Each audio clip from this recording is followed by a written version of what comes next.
আমরা আমাদের আজকের আলোচনায় সরকারি চাকুরি আইন 2018, এই সরকারি চাকুরি আইন 2018 নিয়ে আমরা আলোচনা করব। তো এই সরকারি চাকুরি আইন 2018, এই আইনটি শুধুমাত্র সরকারি চাকরিজীবীদের জন্য। তো এই আইনের আমরা যদি 6 ধারা দেখি, 6 ধারার মধ্যে যে বিষয়টি বলা আছে সরকারের নিয়ন্ত্রণ এবং এখতিয়ার, অর্থাৎ সরকার কিভাবে নিয়ন্ত্রণ করতে পারেন এবং সরকারের কি ক্ষমতা আছে। বলছে সরকারি কর্মচারীগণের উপর সরকার এবং সরকারের নিয়ন্ত্রণ সাপেক্ষে তার ঊর্ধ্বতন কর্তৃপক্ষ আইনানুগ কর্তৃত্ব এবং নিয়ন্ত্রণ করতে পারবে, অর্থাৎ সরকারও তোমার উপরে কর্তৃত্ব দেখাতে পারবেন এবং তোমার ঊর্ধ্বতন কর্তৃপক্ষ যারা আছে তারা তোমাকে নিয়ন্ত্রণ এবং কর্তৃত্ব দেখাতে পারবেন। সরকার এই আদেশ বলি সাপেক্ষে প্রজাতন্ত্রের কর্মচারীগণের নিয়োগ কর্ম সম্পর্কিত সাধারণ বিশেষ বা কোনো শর্ত নির্ধারণ করতে পারবেন, অর্থাৎ তোমার কর্তৃপক্ষ বা সরকার যে কোনো শর্ত নিয়োগ করতে পারবেন। সরকার বা ক্ষেত্রমত উপযুক্ত কর্তৃপক্ষ সরকারি কর্মচারীগণের পদ পদবি, কর্মপরিধি, কর্ম বা চাকরি সম্পর্কিত এখতিয়ার ইত্যাদি তারা এগুলো বা যে কোনো কর্মে তাকে নিয়োজিত করতে পারবেন। 6 ধারাটা আমাদের জন্য এরকম কোনো গুরুত্বপূর্ণ নয়। আমরা 8 ধারা দেখবো পদোন্নতি। আসলে এগুলো আইনের মধ্যে আছে, বাস্তবে তো হয় না। দেখা যায় পদোন্নতি যার দেওয়ার কথা তাকে না দিয়ে আরেকজনকে দিচ্ছে, বিশেষ করে সিনিয়রদের ক্ষেত্রে। আবার ওই যে বলে যে বঞ্চিত, আমি একটা জিনিস বুঝলাম না, বলে যে আমি বঞ্চিত, কি বঞ্চিত? আপনি তো এসপি হয়েছেন, ডিআইজি হয়েছেন, এডিশনাল আইজি হয়েছেন, তারপর আপনি কি বঞ্চিত? ওই যে আমাকে জেলার একটা এসপি দেয়নি, তা আপনি তো এসপি ছিলেন। জেলার এসপি গেলে হয়তো আপনি কিছু পকেটটা ভর্তি করতে পারতেন, ডিআইজি রেঞ্জের হলে কিছু খাইতে পারতেন, মানে বক্তব্যটা এরকমই আর কি। পদোন্নতি পেয়েছে তারপরেও বঞ্চিত, এটা হলো বিষয়। যেমন আমাদের কয়েক ভালো একটা পোস্টিং পেলাম না, তো আমি আবার বলতাম যে আমি যখন আরো ছিলাম, কেউ যদি বলতো যে স্যার আমি একটা ভালো পোস্টিং পেলাম না, আমার কিরম ভালো? স্যার একটু ভালো দরকার আছে তো স্যার, আমি তো কাজ করে তাহলে ক্যান্টনমেন্ট থানায় যাও। তখন আমি এমটির আরো, অর্থাৎ ক্যান্টনমেন্ট থানায় গাড়ি চালাতে গেলে পয়সা পাওয়া, রাস্তার ফুটপাত নাই, পয়সা পায় না, তো ওখানে যাইতে চায় না, ওখানে আরাম বেশি। এই ক্যান্টনমেন্ট এলাকায় চুরি ডাকাতি হয় না, ওই ভোরবেলা একটু স্টাফ রোডে যায়, আর নাহলে সারাদিন ভিতরে থাকে। কয় স্যার এখানে যাবো কে, তাহলে কোথায় ভালো? কয় স্যার যদি বংশাল থানা দিতেন, তার মানে বংশাল থানায় তখন মেয়েদের হোটেল ছিল, পুলিশ তারের ফুটপাত ছিল, বুঝতে পারছেন, নবাবপুর রোড। আর নাহলে কোথায় স্যার, একটু যাত্রাবাড়ি থানায় দিয়েন, ফুটপাত কলার আর টলার তো অনেক কিছু আছে, বুঝতে পারছো? তো এইগুলো হলো ভালো, তার মানে ডাইরেক্ট বলে না যে ভালো মানে পয়সার বিষয়। তা এখন ঘটনাটা হলো যে পদোন্নতির ক্ষেত্রে ওই রকম বিষয়টা আর কি দেখে। তো কিছু কিছু ক্ষেত্র আছে, আমাদের তো পদোন্নতি পরীক্ষার যে ভালো রেজাল্ট করে তার পদোন্নতি হয় আস্তে আস্তে, ভ্যাকান্স থাকলে। তাদেরও ভ্যাকান্স থাকলে প্রমোশন হয়, কিন্তু তাদের বেলাও অনেক ধজঘট আছে আর কি। যাই হোক, পদোন্নতির ক্ষেত্রে বলা আছে কোন স্থায়ী কর্মচারীকে সততা, মেধা, দক্ষতা, জ্যেষ্ঠতা, প্রশিক্ষণ এবং সন্তোষজনক চাকরি বিবেচনা ক্রমে পদোন্নতি প্রদান করা যাবে। কি বলছে? সততা, মেধা, দক্ষতা, জ্যেষ্ঠতা ইত্যাদি সন্তোষজনক চাকরির ক্ষেত্রে পদোন্নতি প্রদান করা যাবে। যাই হোক, অনেক কিছু এখানে উল্লেখ করা আছে। যাই হোক, আমরা অত কিছু না দেখি, আমরা 21 ধারায় যাই। প্রত্যেকটা সরকারি চাকরিজীবীর একটা চাকরির বৃত্তান্ত অর্থাৎ সার্ভিস বই থাকবে। এখানে বলা আছে কি, সরকার উপযুক্ত কর্তৃপক্ষ তার প্রশাসনিক নিয়ন্ত্রণে সরকারি কর্মচারীর চাকরির গুরুত্বপূর্ণ তথ্যাদি অন্তর্ভুক্ত করে রাখবেন। এটা আমাদের প্রয়োজন নাই। আমরা যেটা আলোচনা করব 24 ধারার থেকে আমাদের আলোচনা, অর্থাৎ 24 ধারার বক্তব্যটা কি। একজন সরকারি কর্মচারী সরকারি চাকরি আইন 2018 অনুযায়ী কোন ধরনের আইনি সহায়তা পেতে পারে? একজন সরকারি কর্মচারী সরকারি চাকরি আইন 2018 অনুযায়ী কোন ধরনের আইনি সহায়তা পেতে পারেন, বা একজন সরকারি কর্মচারী সরকারি কর্মচারীকে যদি আইনি সহায়তা প্রদান না করা হয়, সেক্ষেত্রে উক্ত সরকারি কর্মচারী যদি বেকসুর খালাস পান, সেক্ষেত্রে অনুসরণীয় পদ্ধতি কি। অর্থাৎ এখানে বলা হয়েছে সরকারি কর্মচারীর কথাটা বলা হয়েছে, কিন্তু যেখানে পুলিশের কথা যদি বলা হয়, যে একজন সরকারি কর্মচারী, একজন পুলিশ সদস্য কখন কোন ক্ষেত্রে আইনি সহায়তা পেতে পারেন, আইনি সহায়তা। তো সেখানে যদি যদি এরকম প্রশ্ন আসে দেওয়ানি এবং ফৌজদারি মামলার ক্ষেত্রে, তাহলে আমাদেরকে বুঝতে হবে এটা পিআরবির 99 বিধিতে কথাটি উল্লেখ করা আছে। আর যদি উল্লেখ করা থাকে যে বেআইনি জনতা ছত্রভঙ্গ করার ক্ষেত্রে একজন সরকারি কর্মচারীকে কোন ধরনের আইনি সহায়তা দেয়া যাবে, তাহলে মনে করতে হবে সেটি 132 ধারার প্রশ্ন। কিন্তু যদি বলা হয় যে কখন কি কারণে, বা অর্থাৎ একজন সরকারি কর্মচারীকে কখন কি কারণে আইনি সহায়তা দেয়া যাবে, তো 24 ধারার মধ্যে যে কথাটি বলা আছে 24-এ কোন সরকারি কর্মচারীর বিরুদ্ধে, কোন সরকারি কর্মচারীর বিরুদ্ধে দায়িত্ব পালনের সম্পর্কিত বিষয়ে যদি তাকে ব্যক্তিগত দায়ী করে ক্ষতিপূরণ, অবমাননা, মানহানি বা অন্য কোনো মামলা বা আইনি কার্যধারা রুজু করা হয়, তাহলে সরকারি কর্মকর্তা তিনি, এই সরকারি কর্মচারী আইনি সহায়তা পাবেন। এবং উক্ত মামলা পরিচালনার জন্য যে অর্থ নির্ধারিত, এখানে বলা আছে যে পরিচালনা করতে পারবেন। আচ্ছা, সরকারি আইন কর্মকর্তার সহায়তা বা নিজ খরচে উহা পরিচালনা করতে পারবেন। সরকারি কর্মচারী মানে সরকারি উকিলও পাবে এবং নিজ খরচে ওটি পরিচালনা করতে পারবেন। কিন্তু এখানে বলা আছে যে যদি দুর্নীতির কারণে তাকে অভিযুক্ত করা হয় তাহলে সে কোনো কিছু পাবেন না। ভালো কথা।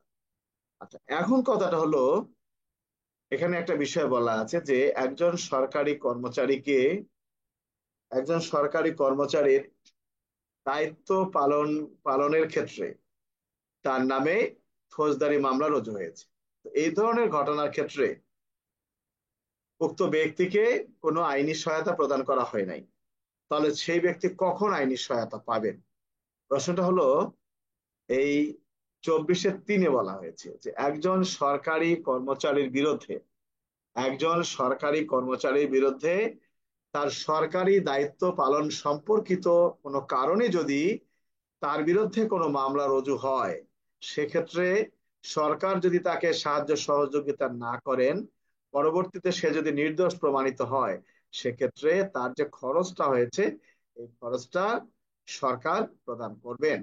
অর্থাৎ এখানে বলা হয়েছে যে সরকারি কর্মচারীর দায়িত্ব পালন সম্পর্কিত বিষয়ে তাহাকে ব্যক্তিগতভাবে দায়ী করে দায়েরকৃত কোনো অভিযোগ, মামলা আইনি কার্যধারায় মিথ্যা প্রমাণিত হলে উক্ত সরকারি কর্মচারীর আবেদন ক্রমে সরকার ক্ষেত্রমত উপযুক্ত কর্তৃপক্ষ অনুরূপ মিথ্যা অভিযোগ দায়েরকারীর বিরুদ্ধে আইনানুগ ব্যবস্থা নিতে পারবেন এবং তার খরচও দিতে পারবেন, অর্থাৎ প্রদেয় হবে। অর্থাৎ 2 এবং 3 যদি দেখা যায়, এখানে কথা হলো যে একজন সরকারি কর্মচারী যদি এরকম কোনো প্রশ্ন আসে যে ক নামক ব্যক্তি খ নামক সরকারি কর্মচারীর বিরুদ্ধে একটি মিথ্যা মামলা দায়ের করেন, আদালত আদালত মামলার বিচার কার্য শেষে সরকারি কর্মচারীকে নির্দোষ বলে খালাস প্রদান করেন। এই রকম ক্ষেত্রে উক্ত সরকারি কর্মচারী যদি মানহানির মামলা করতে যায়, সেক্ষেত্রে তার অনুসরণীয় পদ্ধতি কি? এখানে স্পষ্ট করে বলা হয়েছে যে হ্যাঁ, সরকারি কর্মচারীর বিরুদ্ধে অভিযোগটা যদি মিথ্যা প্রমাণিত হয়, সেক্ষেত্রে সে মানহানি বা ক্ষতিপূরণের মামলা দায়ের করতে পারবে। 24 ধারার বক্তব্যটা কি? 24-1-এর বক্তব্যটা হলো যে একজন সরকারি কর্মচারীর বিরুদ্ধে যদি কোনো অভিযোগ আসে, সেটি কিরকম, যে সে এমন একটি কাজ করেছে, এই কাজের ফলে তার নামে মামলা করা হয়েছে মানহানি কিংবা কোনো ক্ষতি, আদালত অবমাননা ইত্যাদি। তো এখানে বলছে যে ওই সরকারি কর্মচারী যদি সরকারি দায়িত্ব পালন কালে এরকম কোনো ঘটনা করে থাকেন যার প্রেক্ষিতে তার বিরুদ্ধে এই ধরনের মামলা হয়েছে, তাহলে বলা হয়েছে এই সরকারি কর্মচারী রাষ্ট্রীয়ভাবে যে সরকারি উকিল আছে তার সহায়তা পাবেন, অথবা নিজ খরচেও এই মামলাটি তিনি পরিচালনা করতে পারবেন। আমার কথা কি বুঝতে পারছো না, বোঝো নাই? জি জি স্যার। স্যার, বুঝতে পারছি। এখানে সরকারি কর্মচারীর বিরুদ্ধে, অর্থাৎ কোন সরকারি কর্মচারী সরকারি দায়িত্ব পালন সম্পর্কিত বিষয়ে যদি তার বিরুদ্ধে কোনো নিয়মিত মামলা রুজু হয়, সেক্ষেত্রে উক্ত সরকারি কর্মচারী আইনি সহায়তা পাইবেন কি, এই সম্পর্কে বর্ণনা দেওয়া হয়েছে এই সরকারি চাকুরি আইন 2018-এর 24-এর 1 ধারায়। আমার কথা কি বুঝতে পারছো তোমরা? জি জি স্যার। স্যার, বুঝতে পারছি। কি এনামুল, বিকাশ রায়?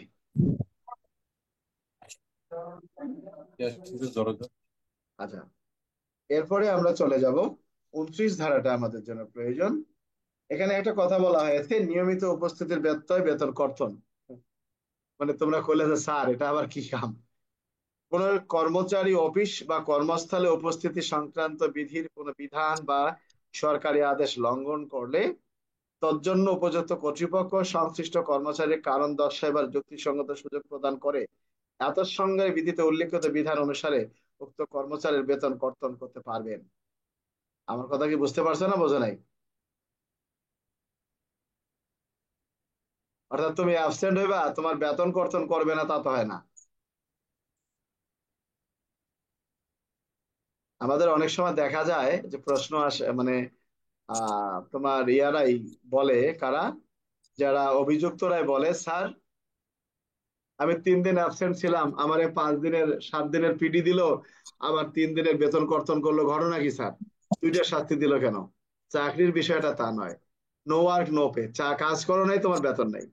কর্তৃপক্ষের বিনা অনুমতিতে কর্মস্থল ত্যাগ করেছে, এই জন্য পিডি দেওয়া হয়েছে। এটা হলো বিষয়। আমার কথা কি বুঝতে পারছো? জি স্যার। অনেক সরকারি কর্মচারী 2 দিনের, যেমন আমাদের এখানে মোকাররম না কি নাম ছিল, আকরাম আকরাম নামে এক কনস্টেবল ছিল আমাদের সাথে, আমরা যখন কনস্টেবল ছিলাম, আমাদের সিনিয়র ঠাকুরগা বাড়ি। ওরে যেখানেই ডাক ডিউটি দেখ না কেন, 2 মাসের আগে সে আসবে না। কত ওই হাসপাতালে ভর্তি হয়, লাস্টে বাড়ি হলো ইয়াতে কি জানি বলে ঠাকুরগা। ওরে ফেনীর ডাক ডিউটি দিছে, ফেনী গিয়েও 1.5 মাস পরে আসছে। বুঝতে পারছো? মেডিকেলে ভর্তি হয়েছে, বাড়ি যাইতে পারলি। তোর ডাক ডিউটিও দিত না, মানে এমন অবস্থা। তো ও সার্ভিস বুকে বিনা বেতন করতে করতে অবস্থাই খারাপ। তো এরকম আর কি। হ্যাঁ, আর পিডি, বুঝতে পারছো? যাই হোক, তো আমরা এখানে যেটা আমরা আমাদের জন্য গুরুত্বপূর্ণ বিষয়টা হলো এখানে 24 ধারা এবং 32 ধারাটা আমাদের জন্য গুরুত্বপূর্ণ। 32 ধারা কথাটা বলি, যে একজন সরকারি কর্মচারীকে তার শৃঙ্খলা ভঙ্গের কারণে নিয়োগকারী কর্তৃপক্ষ কোন ধরনের শাস্তি প্রদান করতে পারে। আবার তোমাদের মাঝে আর একটা প্রশ্ন আসতে পারে যে সরকারি চাকরি আইন 2018, সরকারি চাকরি আইন 2018 এর 32 ধারা এবং পুলিশ আইনের 7 ধারার দণ্ডের মধ্যে পার্থক্য লিখুন। অর্থাৎ এই সরকারি চাকরি আইন 2018 এর 32 ধারা যে বক্তব্যটা বলা আছে, যে একজন সরকারি কর্মচারীকে তার নিয়োগকারী কর্তৃপক্ষ বা সরকার কোন ধরনের শাস্তি প্রদান করতে পারেন। এখানে বলা হয়েছে নিয়োগকারী কর্তৃপক্ষ বিভাগীয় কার্য দ্বারা দোষী সাব্যস্ত করে কোনো কর্মচারীকে নিম্নবর্ণিত এক বা একাধিক লঘু বা গুরুদণ্ড প্রদান করতে পারেন। আসলে আমরা কি করি, এই 32 ধারার সাথে আমরা ভুল করে আবার এই আহ, পুলিশ আইনের 7 ধারা দিয়ে দেই। পুলিশ আইনের 7 ধারার সাথে 32 ধারার কোনো মিল নাই, এটা জানো কি তোমরা?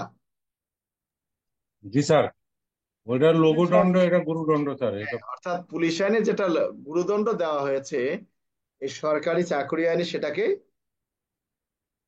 লঘুদণ্ড হিসেবে দেখানো গুরুদণ্ড। হয়েছে। কাছাকাছি, এটার সাথে এটা মিল নাই। আর যারা এই প্রশ্ন বোঝে না, তার একসাথে আবার পিআরবিও 857 দিয়ে দেয়, তাই না? কে? সিআইডি রাজবল। জি স্যার। স্যার। আচ্ছা, তাহলে একজন সরকারি কর্মচারীকে তার নিয়োগকারী কর্তৃপক্ষ কোন ধরনের দণ্ড প্রদান করতে পারেন? বলছে যে তার নিয়োগকারী কর্তৃপক্ষ এক বা একাধিক লঘুদণ্ড বা গুরুদণ্ড প্রদান করতে পারে। তা সেখানে বলা হয়েছে লঘুদণ্ড কোনগুলো, যদি কখনো প্রশ্ন আসে, এবং তোমাদের এমসিকিউতে প্রায় আসে, যে সরকারি চাকরি আইন 2018 অনুযায়ী কোনগুলো লঘুদণ্ডের মধ্যে পড়ে। তো লঘুদণ্ডের মধ্যে বলা হয়েছে তিরস্কার, নির্দিষ্ট মেয়াদের জন্য পদোন্নতি বা বেতন বৃদ্ধি স্থগিতকরণ, এটি কিন্তু পুলিশ আইন অনুযায়ী এটি কিন্তু গুরুদণ্ড। বেতন স্কেলের নিম্ন ধাপে অবনিয়মিতকরণ, এটাও কিন্তু গুরুদণ্ড। এখানে আরেকটা বিষয় বলা হয়েছে, কোনো আইন বা সরকারি আদেশ অমান্যকরণ, কর্তৃপক্ষের ইচ্ছাকৃত অবহেলার কারণে যদি কোনো সরকারি অর্থ ক্ষতি হয়, তাহলে ক্ষতিপূরণ আদায়, এটাও কিন্তু গুরুদণ্ডের মধ্যে পড়ে। আর গুরুদণ্ডের মধ্যে বলা হয়েছে নিম্ন পদ বা নিম্নতর বেতন স্কেলে অবনিয়মিতকরণ, বাধ্যতামূলক অবসর প্রদান, চাকরি থেকে অপসারণ, চাকরি থেকে বরখাস্ত। অর্থাৎ এখানে এই 32 ধারার মধ্যে যে কথাটি বলেছে, যে সরকারি চাকরি আইন 2018 অনুযায়ী সরকারি কর্মচারীদের জন্য বর্ণিত দণ্ডকে দুই ভাগে ভাগ করা হয়েছে, একটা লঘুদণ্ড, একটা গুরুদণ্ড। লঘুদণ্ড কয়টি? লঘুদণ্ডকে ভাগ করা হয়েছে 4টি, আর গুরুদণ্ডকে ভাগ করা হয়েছে কয়টি? 4টি। আমার কথা কি বুঝতে পারছো? তাহলে লঘুদণ্ড গুলো কি কি? লঘুদণ্ড এখানে তিরস্কার, নির্দিষ্ট মেয়াদের জন্য পদোন্নতি বা বেতন বৃদ্ধি স্থগিতকরণ। কিন্তু এই লঘুদণ্ডটা যদি আমরা দেখি, পুলিশ আইনে কিন্তু এটা গুরুদণ্ড হিসেবে গণ্য করা হচ্ছে। তো আমাদের আজকের আলোচনায় 24 ধারাটা আমাদের জন্য গুরুত্বপূর্ণ, এই 32 ধারাটা আমাদের জন্য গুরুত্বপূর্ণ, যেহেতু আমাদের আসতে পারে যে একজন সরকারি চাকরি আইন 2018 অনুযায়ী একজন সরকারি কর্মচারীকে তার নিয়োগকারী কর্তৃপক্ষ কোন ধরনের শাস্তি প্রদান করতে পারেন। এটা আমাদের 32 ধারাটা আসার সম্ভাবনা আছে। আমার কথা কি বুঝতে পারছেন না বোঝা নাই? কি আমার জি স্যার, বুঝতে হবে স্যার। কারো কোনো মন্তব্য আছে 32 ধারা নিয়ে? না স্যার। না ঠিক স্যার। আছে, নাই। আচ্ছা, ভালো কথা। আমরা চলে আসি 39 ধারা, সাময়িক বরখাস্ত। কখন কি কারণে একজন সরকারি কর্মচারীকে চাকরি থেকে বরখাস্ত করা যায়, বা একজন সরকারি কর্মচারীর বরখাস্ত করার ক্ষেত্রগুলো আলোচনা করব। তো কোন কারণে একজন সরকারি কর্মচারীকে চাকরি থেকে বরখাস্ত করা যাবে। এখন এই বরখাস্তটা কিন্তু ওখানে অন্যভাবে বলা হয়েছে যে কোনো কর্মচারীর বিরুদ্ধে বিভাগীয় কার্যধারা গ্রহণের প্রস্তাব বা বিভাগীয় কার্যধারা রুজু করা হলে নিয়োগকারী কর্তৃপক্ষ অভিযোগের মাত্রা, প্রকৃতি, অভিযুক্ত কর্মচারীকে তার দায়িত্ব থেকে বিরত রাখিবার উদ্দেশ্যে তদন্ত কাজে ব্যাহত ঘটিতে পারে এই আশঙ্কা মনে করে তাকে চাকরি থেকে সাময়িক বরখাস্ত করতে পারেন। তাহলে বিষয়টি হলো যে কখন কি কারণে একজন সরকারি কর্মচারীকে চাকরি থেকে সাময়িক বরখাস্ত করা যায়। এরপরে সাময়িক বরখাস্তের কথা বলা হয়েছে যে নিয়োগকারী কর্তৃপক্ষ অধিকতর সমচির মনে করলে ছুটিও দিতে পারেন। এখানে বলা আছে তাকে ছুটিতে গমন করতে পারে। এরপরে বলা আছে যে কোনো কর্মচারী দেনার দায়ে কারাগারে আটক থাকলে অথবা ফৌজদারি মামলায় গ্রেপ্তার হলে অথবা তাহার বিরুদ্ধে অভিযোগপত্র গৃহীত হলে সরকার বা নিয়োগকারী কর্তৃপক্ষ উক্তরূপ আটক, গ্রেপ্তার বা অভিযোগপত্র গ্রহণের দিন থেকে তাহাকে চাকরি থেকে সাময়িক বরখাস্ত করতে পারবেন। বলে সরকারি কর্মচারী তাহার বিরুদ্ধে আনিত অভিযোগ থেকে অব্যাহতি বা যাক সেটা প্রয়োজন নাই। তাহলে কি কারণে, কখন কি কারণে একজন সরকারি কর্মচারীকে তার নিয়োগকারী কর্তৃপক্ষ চাকরি থেকে সাময়িক বরখাস্ত করতে পারেন, বা একজন সরকারি কর্মচারীকে চাকরি থেকে সাময়িক বরখাস্ত করার কারণ কি? কে? মালেকুল, কি কারণে পারেন?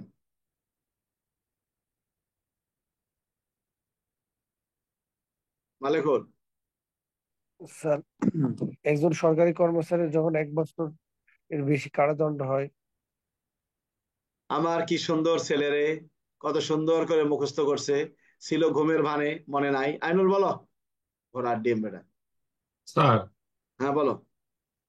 সরকারি কর্মচারী আইন দুই হাজার এই যে এই আঠারোর জন্যই তো ওই যে ক্যামেরা বন্ধ করে ঘুমায়, এই জন্য তো বললাম, ও বসে বসে ঘুমাচ্ছে, আমি তো দেখতে ঝিমাচ্ছে। 39-2 ধারা মোতাবেক স্যার, হ্যাঁ। কোন সরকারি কর্মচারী দেনের দায়ে কারাগারে আটক হইলে বা গ্রেপ্তার হইলে বা তাহার বিরুদ্ধে অভিযোগপত্র গৃহীত হইলে অভিযোগপত্র গ্রেপ্তার এবং অভিযুক্ত গৃহীত হইবার তারিখ হতে উক্ত কর্মচারীকে সাময়িকভাবে বরখাস্ত করা যাবে। না, সাময়িক বরখাস্ত করার কারণ দুইটা। 39-1 বলা আছে যে একজন সরকারি কর্মচারীর বিরুদ্ধে যে অভিযোগটা এসেছে, অভিযোগের মানে অভিযোগের মাত্রা এতই যে গুরুতর, এবং তাকে যদি সাময়িক বরখাস্ত করা না হয় তাহলে তদন্তে বিঘ্ন হওয়ার সম্ভাবনা রয়েছে বা প্রভাব বিস্তার করতে পারে, সে মর্মে তাকে চাকরি থেকে সাময়িক বরখাস্ত করতে পারে। আর একটা সাময়িক বরখাস্ত করতে পারেন মানে সরকারি কর্মচারী যদি দেনার দায়ে কারাগারে আটক থাকেন, বা তার বিরুদ্ধে সে পুলিশ কর্তৃক গ্রেপ্তার হন, বা তার বিরুদ্ধে অভিযোগপত্র দাখিল হয়, বা আত্মসমর্পণ করে কারাগারে যায়, সেক্ষেত্রে সেদিন থেকে সে সাময়িক বরখাস্ত করা যাবে তাকে। বিষয়টা বুঝতে পারছো? যেদিন তাকে গ্রেপ্তার করা হবে সেদিন থেকে সাময়িক বরখাস্ত করা যাবে, যেদিন তার বিরুদ্ধে চার্জশিট গ্রহণ হবে সেদিন করা যাবে। এরপরে যে দেনার দায়ে যদি সে আটক, কারাগারে আটক থাকে সেক্ষেত্রে। আমার কথা বুঝতে পারছো রোহল? জি স্যার, জি স্যার, বুঝতে পারছি। আর বললাম কি মালিকুল ঘুমে শেষ, তাই 1 বছরের সাজা যদি হয়। ঘুমপাটি ঘুমপাটি ঘুমপাটি বাদ। না স্যার, এই আইনটা স্যার বইয়ে নাই স্যার, এর জন্য পড়া তো হয় না। পয়সা দিয়া বই কেনার দরকার নেই তো, গাইডও তো কেন নাই? না, গাইড তো কিনেছি স্যার, গাইড তো আছে, গাইডে তো এটা আছে। পড়া হয়নি তো স্যার, এর জন্য আর কি। পড়বা কেন? আমরাই পড়াই দেবো, তোমরা খালি হলে দেখবা আর লিখবা, তাই না? আচ্ছা, তাহলে আমরা মোটামুটি বুঝলাম। বিদেশি রাষ্ট্রের নাগরিকত্ব গ্রহণ করলে চাকরির অবসান, অর্থাৎ কোনো বাংলাদেশি কোনো নাগরিক, কোনো সরকারি কর্মচারী কি বিদেশি কোনো সরকারি কর্মচারী যদি কোনো বিদেশের নাগরিকত্ব গ্রহণ করেন, সেক্ষেত্রে অনুসরণীয় পদ্ধতি কি? এটা তোমাদের এমসিকিউ তো মনে হয় আসছিল, তাই না? যে কোনো সরকারি কর্মচারী যদি বিদেশের কোনো নাগরিকত্ব গ্রহণ করেন, তাহলে অনুসরণীয় পদ্ধতি কি? বলছে আপাতত বলবৎ অন্য কোনো আইনে যাহাই কিছু থাকুক না কেন, কোনো সরকারি কর্মচারী বিদেশি কোনো রাষ্ট্রের নাগরিকত্ব গ্রহণ করতে পারবেন না। যদি কোনো সরকারি কর্মচারী বিদেশি কোনো রাষ্ট্রের নাগরিকত্ব গ্রহণ করেন, তাহলে কি করতে হবে? এখানে বলা আছে, কারণ দর্শাইবার যুক্তিসঙ্গত সুযোগ প্রদান করে তাকে চাকরি থেকে অবসরের আদেশ প্রদান করিবেন। আমার কথা বুঝতে পারছো না, বোঝে নাই? জি স্যার, প্রশ্ন আছে, একজন সরকারি কর্মচারী যদি বিদেশি কোনো রাষ্ট্রের নাগরিকত্ব গ্রহণ করেন, সেক্ষেত্রে অনুসরণীয় পদ্ধতি কি? বলা হয়েছে যে কোনো সরকারি কর্মচারী বিদেশি কোনো রাষ্ট্রের নাগরিকত্ব গ্রহণ করতে পারবেন না, যদি করেন তাহলে তাকে চাকরি থেকে সরাসরি তার চাকরিটা অবসান করবে। আইনুল, আমার কথা কি বুঝতে পারছো না, বোঝা নাই?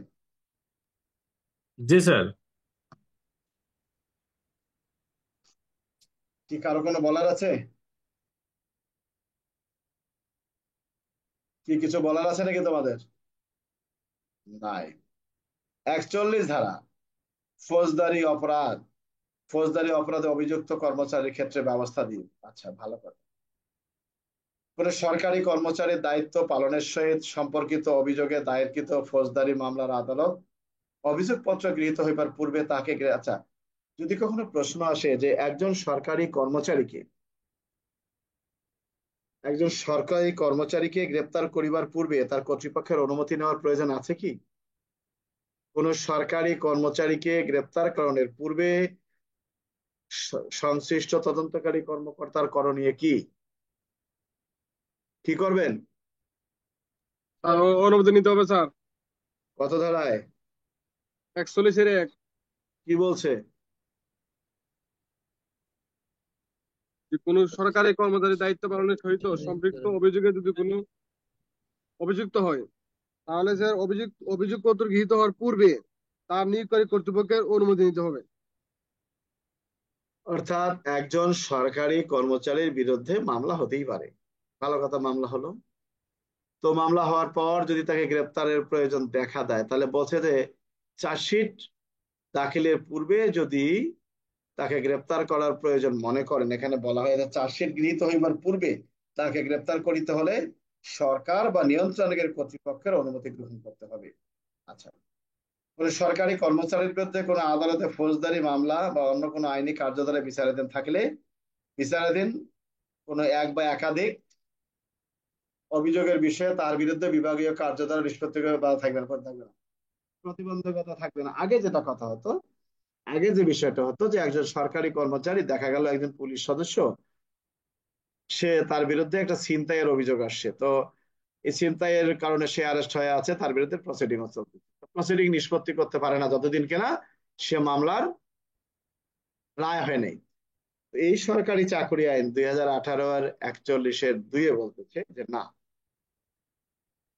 তার বিরুদ্ধে রেগুলার মামলা যেটা চলমান চলবে, কিন্তু ইতিমধ্যে তার বিরুদ্ধে রুজুকৃত বিভাগীয় মামলা নিষ্পত্তি করা যাবে। আমার কথা কি বুঝতে পারছো? জি স্যার। আচ্ছা, এখনো তো স্যার বিভাগীয় মামলা নিষ্পত্তি করে না স্যার। করে না, আবার করে ফেলে এখন করে ফেলে। কারণটা হলো, অনেক সময় হয় কি যে যদি নিষ্পত্তি করে ফেলে, সে আবার কোর্টে গিয়ে আপিল করে যদি মামলা মানে খালাস পায়, তাহলে চাকরিতে আবার বহাল করতে হবে। তো তার এক ভেজাল না, এই জন্য করে না। যাই হোক, আমরা ওটা দেখলাম। আমাদের 42 ধারাটা গুরুত্বপূর্ণ। আমাদের দেখলাম আমরা 32, স্যার হ্যাঁ, 41-এর একে যেটা বললো স্যার, যে সরকারি দায়িত্ব পালনে সরকারি কর্মচারীর দায়িত্ব সম্পর্কিত কোনো অপরাধে ফৌজদারি মামলা, তারপরে আমাদের রুজুকৃত মামলা, পুলিশের লোকেরা গ্রেপ্তারের অ্যারেস্ট ক্ষেত্রে হয়েছে, এনাদেরকে অ্যারেস্ট না করতেও পারতো। আমার কথা বুঝতে এটা না পারছো? দায়িত্ব পালনে স্যার, কিন্তু দায়িত্ব পালন ব্যতীত যদি কোনো ফৌজদারি মামলা রুজু হয় সেক্ষেত্রে কি গুরুত্বপূর্ণ এই 42 ধারাটা গুরুত্বপূর্ণ এ কারণেই যে একজন সরকারি কর্মচারীর যদি, এখানে বলা হয়েছে, কোন সরকারি কর্মচারী যদি সাজা হয় কত, বলছে 1 বছর থেকে ঊর্ধ্বে মৃত্যুদণ্ড পর্যন্ত, তাহলে তাৎক্ষণিকভাবে তাকে চাকরি থেকে বরখাস্ত করতে হবে। তো যদি কখনো প্রশ্ন আসে যে একজন সরকারি কর্মচারীকে তাৎক্ষণিকভাবে চাকরি থেকে বরখাস্ত করা যাবে যদি কিনা তার শাস্তি হয় 1 বছর থেকে মৃত্যুদণ্ড, অর্থাৎ 5 বছর থেকে মৃত্যুদণ্ড, তাও হবে। 1 বছরের নিম্নে হলে করা যাবে না। তো এখন যদি প্রশ্ন আসে যে কোনো সরকারি কর্মচারী যদি ফৌজদারি অপরাধে অভিযুক্ত হওয়ার পর তাকে সংশ্লিষ্ট আদালত যদি শাস্তি স্বরূপ 6 মাসের কারাদণ্ড প্রদান করেন, সেক্ষেত্রে তার নিয়োগকারী কর্তৃপক্ষ কি ব্যবস্থা নিতে পারবে? এখানে দুটো বিষয় বলা হয়েছে। একটা হলো তার নিয়োগকারী কর্তৃপক্ষ তাকে চাকরি থেকে বরখাস্ত করতে পারবেন না, কিন্তু যদি 1 বছরের ঊর্ধ্বে কোনো সাজা দেন তাহলে তাকে কারণ দর্শানো ব্যতি রেখেই চাকরি থেকে বরখাস্ত করতে পারবেন। আমার কথাটা কি বুঝতে পারছো না বোঝো নাই?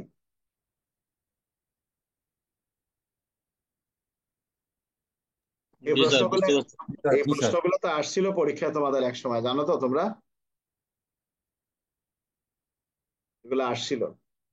42-এ বলছে কোন সরকারি কর্মচারী ফৌজদারি মামলায় আদালত কর্তৃক মৃত্যুদণ্ড বা 1 বছর মেয়াদের অধিক মেয়াদের কারাদণ্ডে দণ্ডিত হলে উক্ত দণ্ড আরোপের রায় বা আদেশের প্রদানের তারিখ থেকে চাকরি থেকে তাৎক্ষণিকভাবে বরখাস্ত হইবেন। অর্থাৎ সেই পুলিশ সদস্য, দুঃখিত, সেই সরকারি কর্মচারী চাকরি থেকে তাৎক্ষণিকভাবে বরখাস্ত হইবেন। 2-এ বলছে কোন সরকারি কর্মচারী ফৌজদারি আদালত কর্তৃক অনূর্ধ্ব 1 বছর মেয়াদের কোন কারাদণ্ড বা অর্থদণ্ড বা উভয় দণ্ডে দণ্ডিত হলে নিয়োগকারী কর্তৃপক্ষ তাকে নিম্ন বর্ণিত শাস্তি প্রদান করতে পারবেন: তিরস্কার, নির্দিষ্ট মেয়াদের জন্য পদোন্নতি বা বেতন বৃদ্ধি স্থগিতকরণ, নিম্ন পদে বা নিম্ন স্কেলে অবনমিতকরণ, এগুলো এখানে বলা হয়েছে। এখানে আরেকটা বিষয় বলা আছে এখানে, যে উপধারা একই যাহাই কিছু থাকুক না কেন, রাষ্ট্রপতি এই মর্মে সন্তুষ্ট হন যে, আবার রাষ্ট্রপতির এখানে ক্ষমতার কথা বলা হয়েছে, রাষ্ট্রপতির বিষয়টি এখানে উল্লেখ করা আছে। খেলাপ্রাপ্ত ব্যক্তি হলে সে সব সুবিধা পাবে। আমাদের বিষয়টা ওইটা না, আমাদের বিষয় এখানে দুটা, 1 এবং 2। অর্থাৎ কোন সরকারি কর্মচারী যদি ফৌজদারি অপরাধে অভিযুক্ত হন, সেক্ষেত্রে যদি আদালত তাকে শাস্তি প্রদান করেন 1 বছর থেকে ততূর্ধ্ব, তাহলে যদি কখনো প্রশ্ন আসে যে একজন সরকারি কর্মচারীকে যদি ফৌজদারি কোনো আদালত 13 মাসের সাজা প্রদান করেন, সেক্ষেত্রে তার নিয়োগকারী কর্তৃপক্ষের করণীয় কি? 13 মাসও কিন্তু 1 বছরের ঊর্ধ্বে। তার মানেটা হলো 1 বছরের ঊর্ধ্বে মৃত্যুদণ্ড পর্যন্ত, এর মধ্যে যে কোনো শাস্তি প্রদান করলে তার কর্তৃপক্ষ তাকে চাকরি থেকে তাৎক্ষণিকভাবে বরখাস্ত করতে, না সাময়িক বরখাস্ত, চাকরি থেকে বরখাস্ত করতে পারবে। এখন 2-এ যে কথাটি বলেছে, যদি কোনো আদালত সেই কর্মচারীকে শাস্তি প্রদান করেন 1 বছরের নিম্নে, সেই সরকারি কর্মচারীকে যদি 1 বছরের নিম্নে শাস্তি প্রদান করা হয়, তখন কি হতে পারে? তখন বলেছে যে তার কর্তৃপক্ষ তাকে এক বা, এখানে বলা হয়েছে নিম্ন বর্ণিত দণ্ড প্রদান করতে পারে। বলছে এখানে নিম্ন বর্ণিত শাস্তি প্রদান করতে পারে, অর্থাৎ লঘুদণ্ডের কিছু বিষয় এখানে উল্লেখ করা আছে, শাস্তি প্রদান করতে পারে। তাহলে একজন সরকারি কর্মচারীকে দণ্ডের কারণে তাকে চাকরি থেকে সাময়িকভাবে, দুঃখিত, চাকরি থেকে তাৎক্ষণিকভাবে বরখাস্ত করা যাবে, এবং যদি তার শাস্তিটা যদি 1 বছরের নিম্নে হয় তাকে অন্যান্য শাস্তি প্রদান করা যাবে। এটা আমাদের জন্য গুরুত্বপূর্ণ যে একজন সরকারি কর্মচারী, এখন এখন এখন কথা হলো এখানে যে স্যার পুলিশ, দেখো আমরা দুই ভাবে আছি। একভাবে বলছে পুলিশ কোনো সরকারি কর্মচারী না, প্রজাতন্ত্রের কর্মচারী, আর একবার বিপদে পড়লে তোমাকে সাইজ করার জন্য তখন আবার বলা হচ্ছে সরকারি কর্মচারী। কি তাই নয় রোল? সায়েন্স তো এটাতেই করতেছে স্যার। হ্যাঁ হ্যাঁ, না, সাইজের জায়গায় যাচ্ছি আমি, সাইজের জায়গায় যাচ্ছি, সাইজের জায়গায় এখনই যাব। তার মানে 42 ধারার বক্তব্যটা হলো যে ফৌজদারি মামলায় যদি কোনো সরকারি কর্মচারী, প্রশ্ন হলো ফৌজদারি মামলায় কোনো সরকারি কর্মচারী দণ্ডিত হলে অনুসরণীয় পদ্ধতি কি? বিষয়টাকে বুঝতে পারছো? জি স্যার। জি স্যার, বুঝতে পারছি। আচ্ছা, আমরা চলে আসি 43 ধারা, সরকারি কর্মচারীর অবসর গ্রহণ। অর্থাৎ একজন ব্যক্তির 59 বছর, অর্থাৎ একজন সরকারি কর্মচারী তার বয়স 59 বছর পূর্তিতে এবং মুক্তিযোদ্ধার ক্ষেত্রে 60 বছর পূর্তিতে অবসর গ্রহণ করবেন। ভালো কথা, মুক্তিযোদ্ধা টত্যাগ করলো এখানে। ঐচ্ছিক অবসর আমাদের অনেকেই জানে না কত বছর, 59টা জানে, কিন্তু এই যে পুলিশ সদস্য বিভিন্ন গ্রুপে লিখতেছে যে কত বছর হলে পেনশন যাওয়া যায়, আমার তো 20 বছর হয়েছে, আমি কি পেনশন যেতে পারবো? ও জানেই না। এই যে আমি যেটা আসছি স্বেচ্ছায় ঐচ্ছিক অবসর, 25 বছর পূর্ণ হলে একজন সরকারি কর্মচারী স্বেচ্ছায় চাকরি থেকে অবসর যেতে পারেন এবং সে যাবতীয় সুযোগ সুবিধা পাইবেন। শোনো, একটা বিষয় বলা আছে, যেমন একজন ব্যক্তি যদি একবার চাকরির দরখাস্ত করেন, চাকরি থেকে অব্যাহতির দরখাস্ত করেন, সেটা আর বাতিল করার কোনো সুযোগ নেই। এটা জানো তো? জি স্যার, স্যার বুঝি না স্যার, আরেকবার বলেন স্যার। কোন সরকারি কর্মচারী যদি চাকরি থেকে একবার অবসরে যাওয়ার আবেদন করেন, সেক্ষেত্রে সেটি আর মানে পরিবর্তন করার কোনো সুযোগ নাই। একটা মিনিট। আচ্ছা, এখানে আমরা এই যে আমাদেরকে যেটা দিচ্ছে একটা বাস, সরকার কর্তৃক অবসর প্রদান। কোন সরকারি কর্মচারীর চাকরির মেয়াদ 25 বছর পূর্ণ হইবার পর যে কোনো সময় সরকার জনস্বার্থে প্রয়োজন মনে করলে কোনরূপ কারণ দর্শানো ব্যতিরেকেই তাকে চাকরি থেকে অবসর প্রদান করতে পারবেন। 25 বছর পূর্ণ হলে, আচ্ছা ভালো কথা। তবে শর্ত থাকে যে এক্ষেত্রে রাষ্ট্রপতি নিয়োগকারী কর্তৃপক্ষ, সেক্ষেত্রে রাষ্ট্রপতির অনুমোদন লাগবে, অর্থাৎ বিসিএস টু আপওয়ার্ড তাদের জন্য রাষ্ট্রপতির অনুমোদন।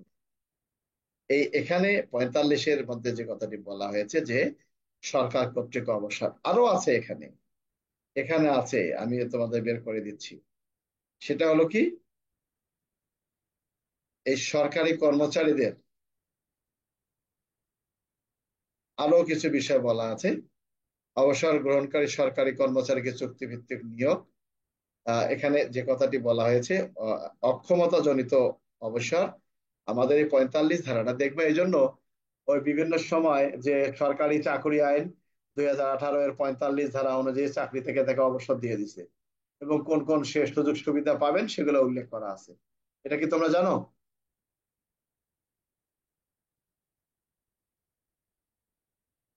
এগুলো কি তোমাদের মনে থাকবে কিনা জানি না, আল্লাহই জানে। এটা থাকবে স্যার, 45 দ্বারা থাকবে স্যার। আচ্ছা, অবসর গ্রহণকারী সরকারি কর্মকর্তাকে চুক্তিভিত্তিক নিয়োগ, এই চুক্তিভিত্তিক নিয়োগ, অবসরের সুবিধা, অবসর সুবিধা স্থগিত বা প্রত্যাহার। এই যে কালকে যে কথাটা বলছিল একজনে, যে কোনো পেনশনভোগী ব্যক্তি যদি কোনো অপরাধ, কোন অপরাধের কারণে তার পেনশন বন্ধ হতে পারে, এখানে একটা কথা বলা হয়েছে যে কোন সরকারি কর্মচারীকে এই আইনের অধীন চাকরি থেকে অপসারণ বা বরখাস্ত করা হলে তিনি ভবিষ্যৎ তহবিল প্রদত্ত চাঁদা ইত্যাদি আছে এখানে। আচ্ছা, অবসর সুবিধা এখানে বঞ্চিত করার কথা বলা হয়েছে। অবসর সুবিধাভোগী কোনো ব্যক্তি গুরুতর অপরাধে দণ্ডপ্রাপ্ত বা কোনো গুরুতর অসদাচরণের দোষী সাব্যস্ত হলে কারণ দর্শায় বা যুক্তিসঙ্গত সুযোগ প্রদান করে সরকার বা নিয়োগকারী কর্তৃপক্ষ তার অবসর সুবিধা সম্পূর্ণ বা আংশিক বাতিল বা স্থগিত বা প্রত্যাহার করতে পারেন। এই 51(4) বিষয়টি এখানে উল্লেখ করা আছে। অবসরপ্রাপ্ত কর্মচারীকে কর্তৃপক্ষের নিয়ন্ত্রণ মুক্ত সবই উল্লেখ করা আছে। চাকরি থেকে ইস্তফা, হ্যাঁ, একজন সরকার, একটা বিষয় এখানে তোমাদের দেখা দরকার আছে, একজন সরকারি কর্মচারী কি যে কোনো সময় চাকরি থেকে নিজেকে প্রত্যাহার করতে পারেন? দেখো, এই সরকারি চাকরি আইন 2018-এর 53 ধারায় বলছে যে কোনো সরকারি কর্মচারী চাকরিকালীন যে কোনো সময় চাকরি থেকে স্বেচ্ছায় ইস্তফা দিতে পারবেন, অর্থাৎ তার নিয়ন্ত্রণকারী কর্তৃপক্ষের নিকট তিনি আবেদন করতে পারবেন, নিয়ন্ত্রণকারী কর্তৃপক্ষ এটা নিষ্পত্তি করতে পারবেন। এর সাথে এই পুলিশ আইনের 9 ধারার কোনো সুযোগ নাই। আমার কথা কি বুঝতে পারছো?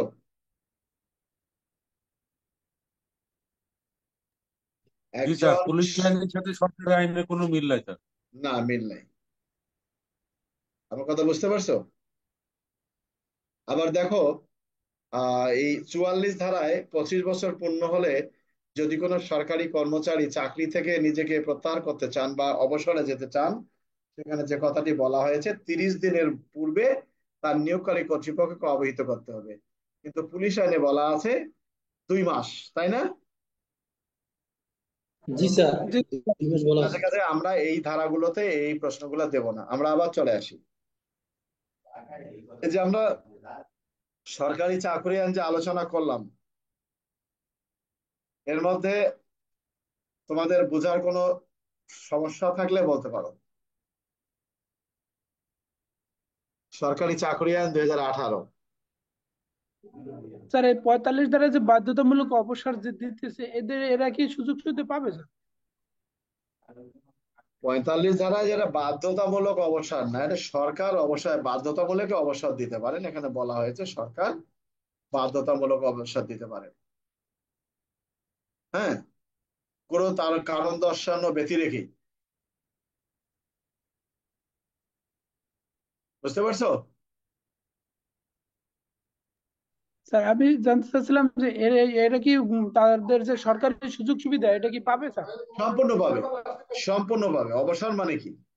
বরখাস্ত করলে পাবে না। জি স্যার, ঠিক আছে। এই আমরা যে আজকে আলোচনা করলাম, এর মধ্যে কারো কিছু বলার আছে? স্যার ওই বলো। পিআরবি 99, কার্যবিধি 132, আর ইয়ার আরেকটু বলেন স্যার। আচ্ছা, আমি বলি, পিআরবি 99 এর বক্তব্যটা কি জানো? এটা পুলিশ সদস্যের জন্য সরাসরি বলা হয়েছে। আর 132 পুলিশ সদস্য, ম্যাজিস্ট্রেট, আর্মি, সবার কথা বলা হয়েছে। বুঝতে পারছো?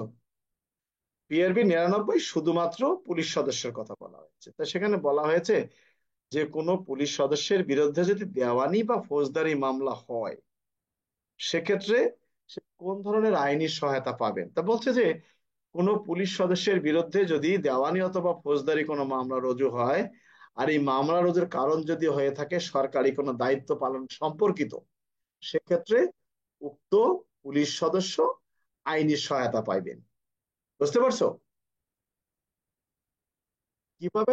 তাকে সরকারিভাবে আইনি সহায়তা প্রদান করা হইবে এবং তার যে ব্যয় হয়েছে এটি তাকে, সে যদি মামলায় নির্দোষ প্রমাণিত হয়, তাকে ব্যয়টা সরকার বহন করবে। বিষয়টা কি বুঝতে পারছো? এইখানে যারা বোঝে না, এই যে একজন পুলিশ সদস্যের বিরুদ্ধে দেওয়ানি বা ফৌজদারি মামলা রুজু হলে অনুসরণীয় পদ্ধতি কি, অনেকে স্যার দেখবা এখানে বলা আছে 40টা স্যার, ধারা বুঝতে দিয়ে পারছি। রাখছে। সুযোগ নাই, শুধুমাত্র পিআরবি 99 পড়ে দেখো। তা আমাদের আসলে কি, মানে সবচেয়ে দুঃখের বিষয়, আজ বাদে কাল পরীক্ষা, সবাই শুধু এই মানে আজে বাজে লিখতে লিখতে শেষ। ওই যতগুলো ধারা, যে যত ধারা দিতে পারে, ধারা ছাড়া কোনো কাম নাই, তাই না? আমার কথা কি বুঝতে পারছো? স্যার জি স্যার। সবাই পুলিশ আইনের 41 42 এই দুটো কি কি বলছে এই সম্বন্ধে? ওইটা আবার ওই 41 42 আবার পুলিশ আইনের প্রশ্ন আছে এখানে। তখন তো আবার তোমার এই সরকারি চাকরি আইন হয় নাই, তখন তো পিআরবি হয় নাই, বুঝো নাই? জি স্যার। এই এখন যে স্যার 41 দেখো, আমি বলি, এই পুলিশের রক্ষা কবচ কি, ছাগলের দল কিভাবে পুলিশের বলে রক্ষা কবচ। 41 42 কি বলা আছে আমি তোমার পড়ে শোনাই। 41 হলো বাতিল, 42 কি বলা আছে দেখো।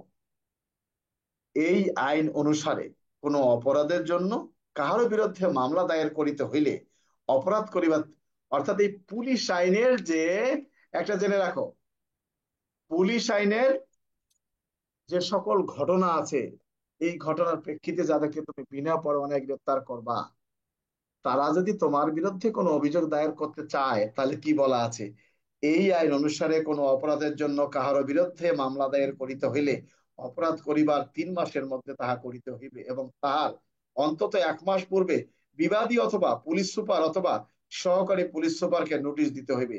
অবশ্য কোনো পুলিশ অফিসারের বিরুদ্ধে ফৌজদারি মামলা দায়ের করা হলে তাহার বিরুদ্ধে কোনো দেওয়ানি মামলা করা চলিবে না। অর্থাৎ একই ঘটনায় যদি ফৌজদারি মামলা হয় তাহলে তার বিরুদ্ধে আর দেওয়ানি মামলা করা চলবে না।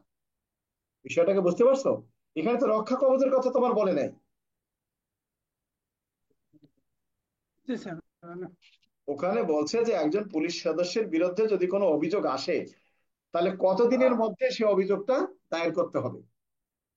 এরপর 43 কি বলছে দেখো, কোনো বিশেষ কাজের দরুন কোনো পুলিশ অফিসারের বিরুদ্ধে অভিযোগ দায়ের করা হলে, কোনো কাজের নিমিত্তে কোনো পুলিশ অফিসারের নামে মামলা রুজু হলে অভিযুক্ত পুলিশ অফিসার ম্যাজিস্ট্রেটের আদেশ প্রদত্ত ওয়ারেন্ট বলে উহা করিয়াছেন বলিয়া আত্মপক্ষ সমর্থন বা ডিফেন্স লইতে পারেন এবং উক্ত ডিফেন্স প্রমাণিত হলে তা আদালত গ্রাহ্য হবে। তার মানে বক্তব্যটা হলো, সে যদি বলে যে আমি যা করছি তা তো আমি ম্যাজিস্ট্রেটের নির্দেশে করছি, আমার তো কোনো দোষ নেই, এই যে তার প্রমাণ, আমি আসামি ধরতে গেছি, এই যে প্রমাণ, অর্থাৎ তখন তো এই আইনটা ছিল, বিয়ে বিতর্ক পরে। আমরা না বুঝলে, আমরা বুঝি না, যদি প্রশ্ন আসে যে একজন পুলিশ সদস্যকে তার অভিযোগের দায় থেকে বা একজন পুলিশ সদস্যের বিরুদ্ধে কোনো দেওয়ানি বা ফৌজদারি কোনো অভিযোগ আনয়ন করা হলে পুলিশ আইন অনুযায়ী উক্ত পুলিশ সদস্য কোন ধরনের সহায়তা পাইবেন, তাহলে না 42-43 হয়। আর যদি বলা হয় যে ফৌজদারি অপরাধে কোনো পুলিশ সদস্য অভিযুক্ত হলে এখানে অনুসরণীয় পদ্ধতি কি, সরাসরি তোমার এই পিআরবি 99 বিধিতে বলা আছে। এখন যদি তোমরা না বোঝো 99 বিধি, আমাদের কিছু বলার নাই, কারণ এই যে যারা গাইডটা লিখছে যারা, তারা ভুল লেখছে। শুধুমাত্র 99 বিধি হবে, তোমরা নিজেরা পড়ে দেখো। আইনুল, ঠিক আছে স্যার।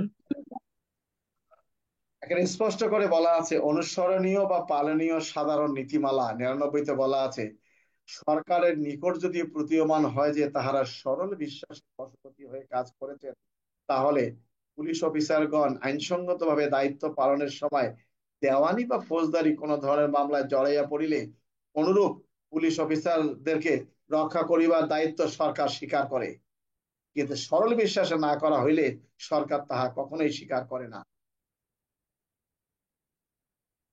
আমার কথা কি বুঝতে পারছো না বোঝো নাই? জি স্যার, বুঝতে পারছি। অথচ আমাদের মাঝে এলোমেলো, কারো কিছু বলার থাকলে বলতে পারো।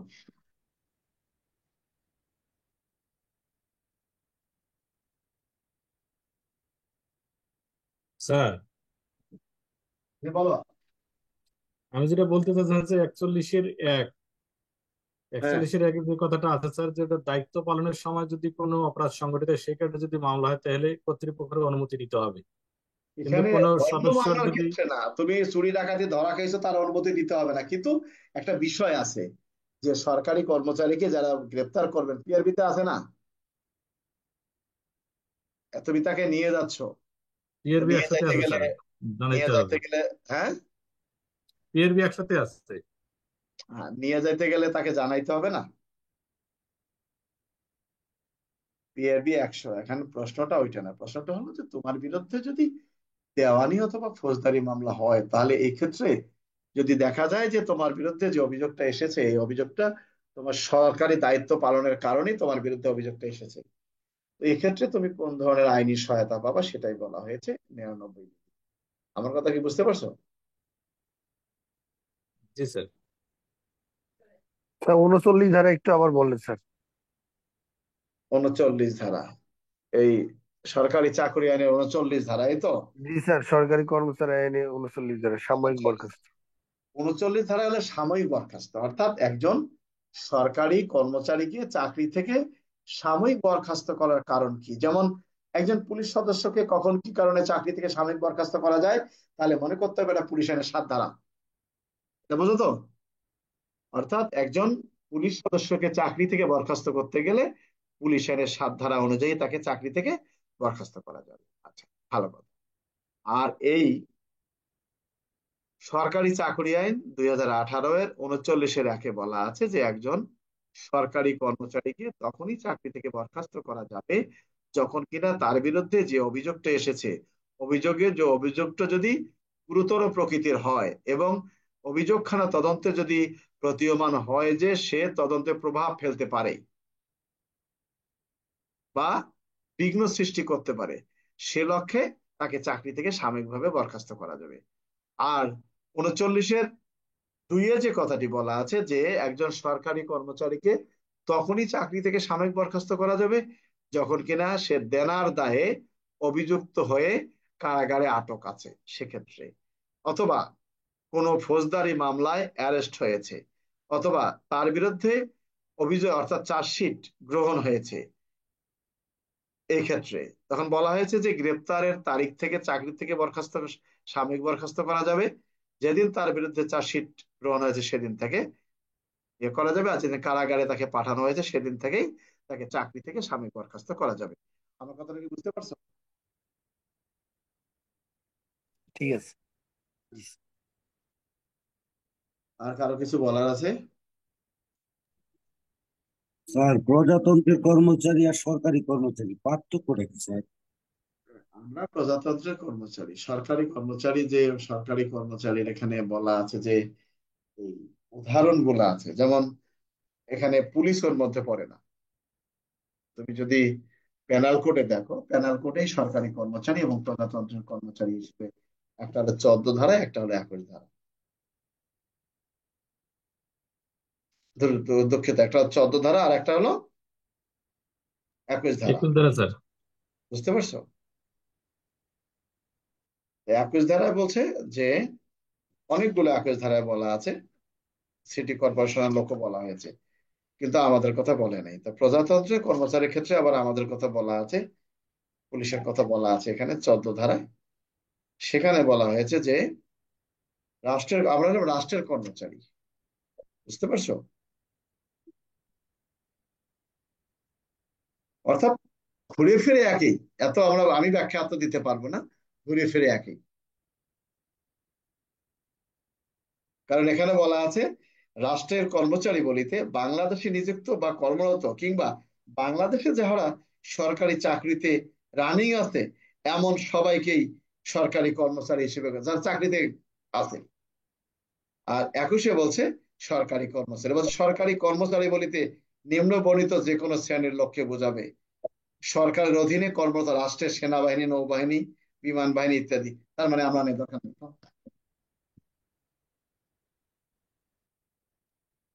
আর কারো কিছু আছে বলার? না স্যার। সকালে এমসিকিউ আছে, আল্লাহ ভরসা। এই হলো বিষয়। তো সবাই ভালো কয়টায় যান? থাকো। 7টা বাজে নাকি স্যার? 7টার সময়। সবাই ভালো থাকো, সুস্থ থাকো। ধন্যবাদ সবাইকে। আসসালামু আলাইকুম স্যার। আমার উপর ভরসা করে চলো না, নিজেরাও একটু পড়ো। আমি ওই যে তোমাদের অনেকগুলা করছি, এখানে সরকারি চাকরি শেষ করলাম, সড়ক পরিবহনের কিছু গুরুত্বপূর্ণ ধারা পড়াতে হবে, সন্ত্রাস বিরোধীর কিছু আছে, বাল্য বিবাহ আছে, ডিএনএ আছে, আর অনেকগুলো আইন আছে, এগুলো আস্তে আস্তে দেখাতে হবে, নাহলে তো ভেজাল হয়ে যাবে। আর সকালে আমরা এমসিকিউটা নিয়ে আলোচনা করব। তো কালকে আমরা এমসিকিউ আলোচনা করব সকালে, এর জন্য সবাই যেন চলে আসো। তো ঠিক আছে, ভালো থাকো, ধন্যবাদ সবাইকে। আচ্ছা।